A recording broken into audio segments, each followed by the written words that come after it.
अगर line x axis है या पैरेलल टू एक्स एक्सिस है तो तीनों लाइंस का angle with positive direction of x axis होगा 0 डिग्री। तो तीनों लाइन की स्लोप से एम इक्वल्स टू होगी tan theta, theta 0 degree and tan 0 0। तो अगर स्ट्रेट लाइन एक्स एक्सिस है या पैरेलल टू एक्स एक्सिस है तो स्लोप होगी 0।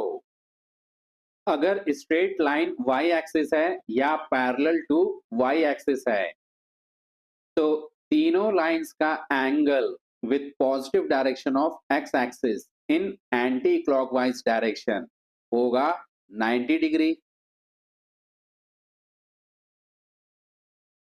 तो तीनों लाइंस का स्लोप से एम होगा tan थीटा या theta 90 degree and tan 90 degree is not defined.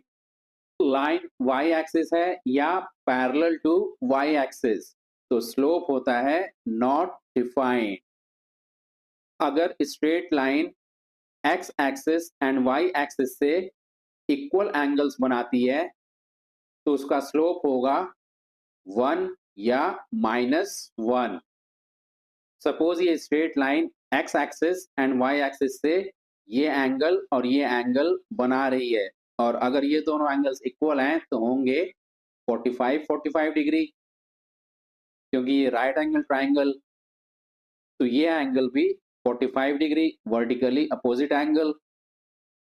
तो ये straight line positive direction of x axis से एंटी क्लॉकवाइज डायरेक्शन में एंगल बना रही है 45 डिग्री। तो इसकी स्लोप होगी tan 45 degree which is 1। Suppose ये स्ट्रेट लाइन है और अगर ये भी x एंड y एक्सिस से इक्वल एंगल्स बना रही है मींस ये दोनों एंगल 45 डिग्री।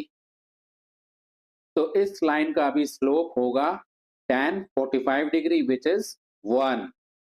सपोज ये straight line x axis and y axis से इक्वल एंगल्स बना रही है मींस ये दोनों एंगल्स 45 डिग्री। तो इस लाइन का angle with positive direction of x axis in anti clockwise direction होगा 135 डिग्री। तो इस लाइन की स्लोप होगी m equals to tan 135 degree which is -1। इस लाइन का भी स्लोप होगा tan 135 डिग्री विच इज -1।